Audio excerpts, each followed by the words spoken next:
Hola, bienvenidos. Esta es la jornada de acompañamiento para el examen complexivo en la materia Evaluación Educativa. Repasaremos los temas de evaluación institucional y evaluación de los aprendizajes. Ahora bien, nos preguntamos, ¿qué es la evaluación educativa? La respuesta, es un proceso. Quiere decir que recopilamos información, verificamos si se cumplen los objetivos de aprendizaje. Esto nos permite tomar decisiones como retroalimentaciones, que nos servirán para mejorar el aprendizaje, ya sea de forma continua y permanente. Evaluación institucional. Nuevamente, es un proceso. Aquí se constata si los objetivos propuestos por la institución se están cumpliendo.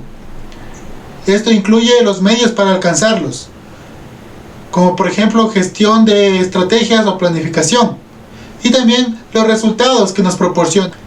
A nivel nacional, el Ministerio emitió estándares de calidad educativa para fomentar un servicio óptimo y su mejora continua.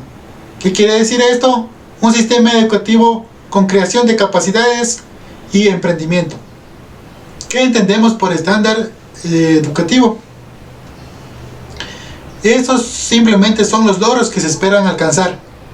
Estos orientan a las instituciones del Sistema Nacional Educativo para su mejora continua. Para que se puedan aplicar, deben ser básicos comunes, estar basados en valores ecuatorianos y universales, ser homologables tanto nacional como internacionalmente, ser fáciles de comprender y utilizar, y el desempeño debe ser medible. Esto representará un desafío para las instituciones y por lo tanto se mejorará todo el sistema. Estructura de los estándares. Están compuestos por una dimensión que es el ámbito o el área de calidad educativa donde se aplica el estándar, una componente que sería el aspecto más específico que conforma cada una de esas dimensiones, el estándar que sería la descripción del mismo, el indicador que es un estado de la situación, cómo se encuentra el estándar, y el medio de verificación que es el medio por el cual se logra esta medición. Ahora, la dimensión y los componentes nos permiten hacer una clasificación general de los estándares. La clasificación son de gestión escolar, de desempeño profesional y de infraestructura y de los aprendizajes. Ahora en desempeño profesional también tenemos desempeño profesional directivo y desempeño profesional docente. Cada uno con sus siglas, los que están en color amarillo, de GE, DI, DO. Estos tres son los que debemos conocer a nivel de la institución educativa. Mientras tanto que los de aprendizaje están dados por el Mineval y el Minedu. El Mineval con la prueba ser bachiller y la prueba de promoción básica, y las del Minedu con el currículo nacional. Las clases de estándares de gestión escolar. Estas, por ejemplo, rigen los permisos de funcionamiento o la construcción del PI, Proyecto Educativo Institucional de una institución. Están divididas en 4 dimensiones. Dimensión 1 de gestión administrativa, dimensión 2 gestión pedagógica, dimensión 3 gestión de convivencia, participación escolar y cooperación, y la dimensión 4 de seguridad escolar. Cada una de estas dimensiones también está compuesta por componentes. En la primera dimensión, por ejemplo, tenemos organización institucional, desarrollo profesional, información y comunicación, infraestructura, equipamiento y servicios. Estos 4 componentes son de la primera dimensión. En la segunda tenemos 2, que son enseñanza-aprendizaje, consejería estudiantil y refuerzo pedagógico. Y la tercera sería convivencia y participación escolar y alianzas estratégicas para la cooperación del desarrollo. Y la última dimensión con el componente de gestión de riesgos y protección. Estos serían todos los componentes. Cada componente está sujeto a algunos estándares específicos y son los que se tocaría ir revisando. Este que está enmarcado en color verde es porque vamos a ver un ejemplo de aquello. Veremos el ejemplo del estándar de gestión escolar. Aquí tenemos la ficha de concreción, que quiere decir que en esta vamos a organizar todos los elementos que corresponden al estándar.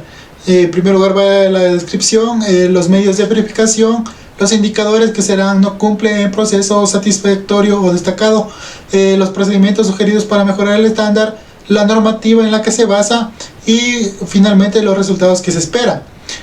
Por ejemplo, tenemos el D1, C4, G10.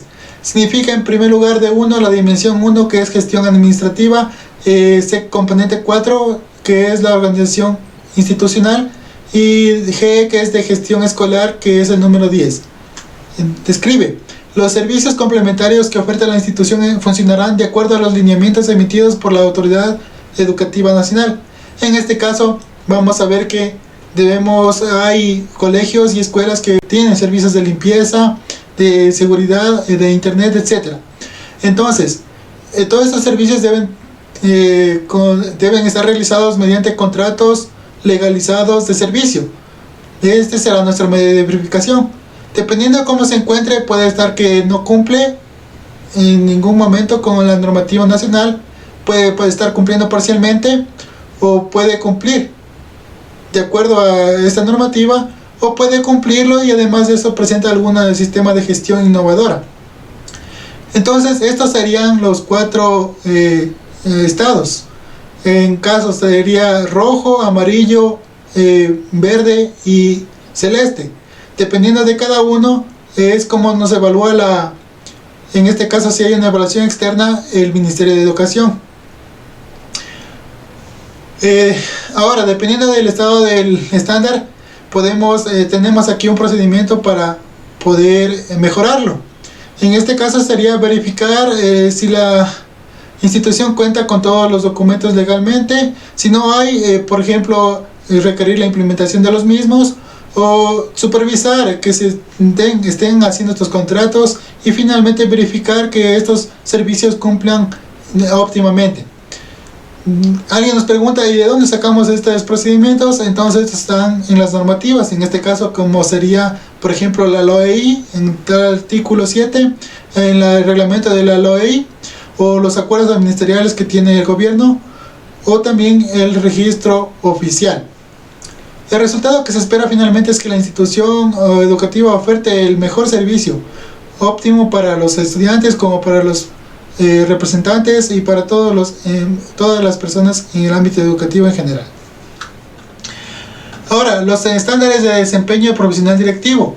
Estos se refieren prácticamente a cómo deben actuar las autoridades dentro de la institución, ya sea el rector, el vicerrector o alguna otra autoridad dentro de ella. Mediante los lineamientos que deben tener y la documentación necesaria para que tenga un buen funcionamiento el plantel educativo. Las dimensiones son igualmente las 4 y los componentes de cada uno se repiten. ¿Ya? Aquí vamos a ver el ejemplo en el componente enseñanza-aprendizaje, la dimensión gestión pedagógica, más adelante igualmente en el mismo orden. Vamos a ver el ejemplo del estándar de desarrollo profesional directivo. Entonces, en este caso tenemos las partes que conforman a la ficha de concreción. Dice D2, C1, DI 12. Entonces, significa que es el estándar de dimensión 2 de gestión pedagógica, de componente de enseñanza-aprendizaje, DI, que es directivo. En este caso nos dice: supervisa que las planificaciones curriculares anuales PCA guarden relación con la planificación curricular institucional PCI. Entonces, para verificar esto, vamos a la planificación curricular anual. Tiene que estar revisada y también aprobada. Si no se supervisa, el rector no supervisa que guarde relación, tanto el PCA como el PCI está en rojo, entonces no cumple.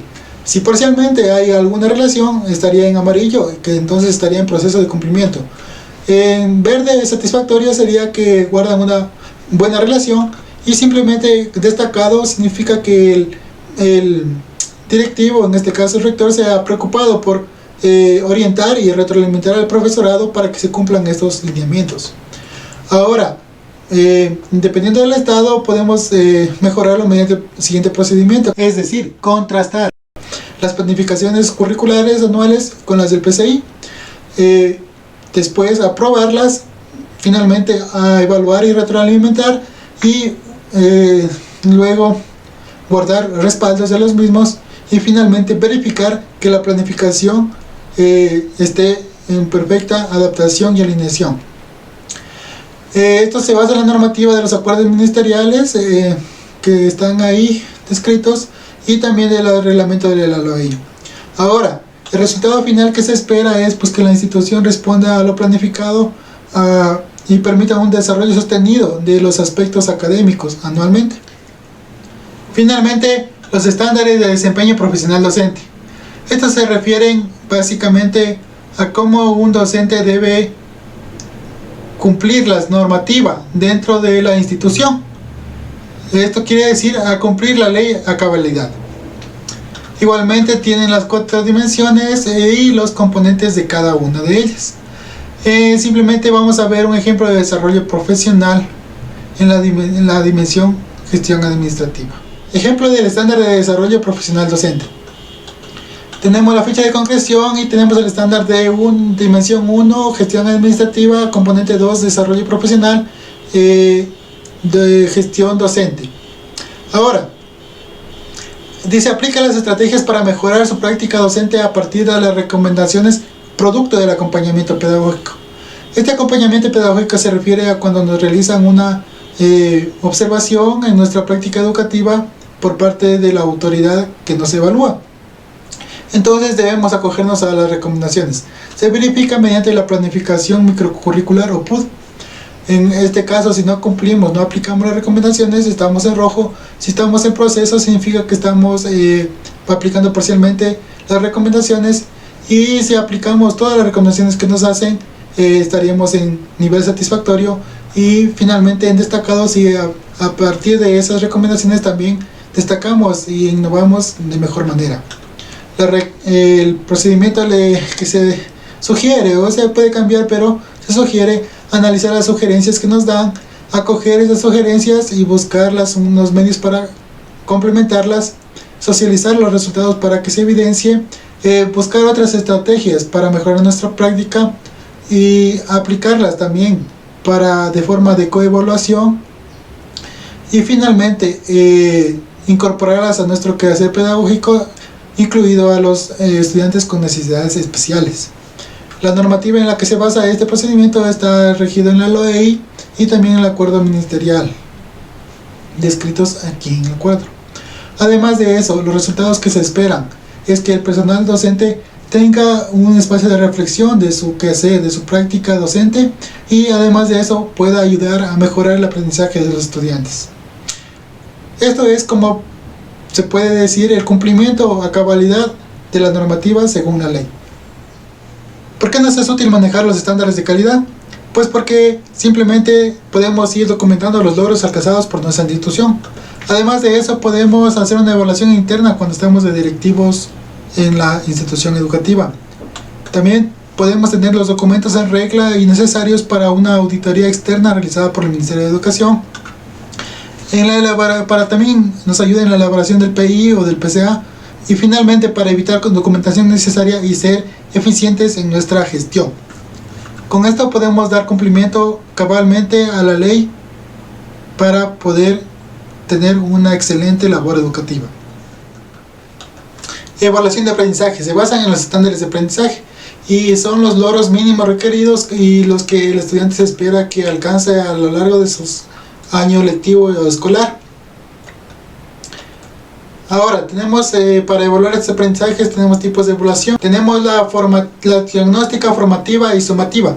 La diagnóstica proporciona información para conocer el punto de partida. La formativa simplemente es continua, progresiva y se identifica por la retroalimentación. La sumativa simplemente es al final de cada ciclo y es para ver el rendimiento que se ha tenido del estudiante. Depende de los agentes, por ejemplo, autoevaluación, coevaluación y heteroevaluación. La autoevaluación es de uno mismo, depende de la madurez del evaluador. La coevaluación entre dos grupos de personas o multilateral depende de la objetividad entre docentes y alumnos. La heteroevaluación es más como un par, verifica los productos. Aquí participan tanto el docente como el estudiante. Como otra principal tenemos la cualitativa, la cuantitativa y la cuantitativa.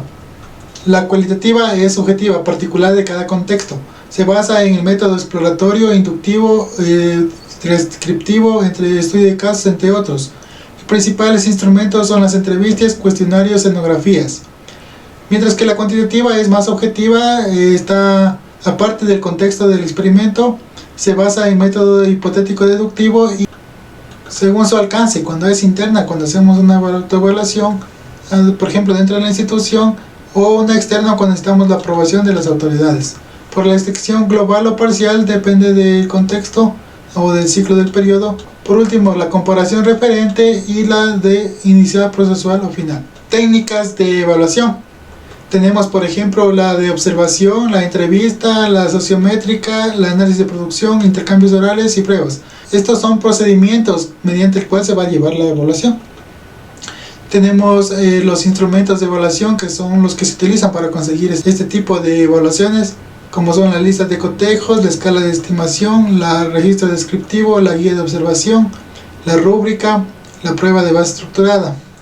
La rúbrica es una evaluación de los desempeños de los estudiantes. Se fundamenta en los productos realizados y en una explicación detallada de lo que se va a evaluar. La prueba de base estructurada. Las estructuras de estas conducen a una respuesta única y no se tiene ambivalencias en la corrección. Por ejemplo, tenemos la simple de ordenamiento, la de completamiento, la de relación de columnas, elección de elementos y asociación en un contexto. Evaluación en tiempo de pandemia. Se enfatiza en la flexibilidad y en la adaptación a la realidad de cada estudiante.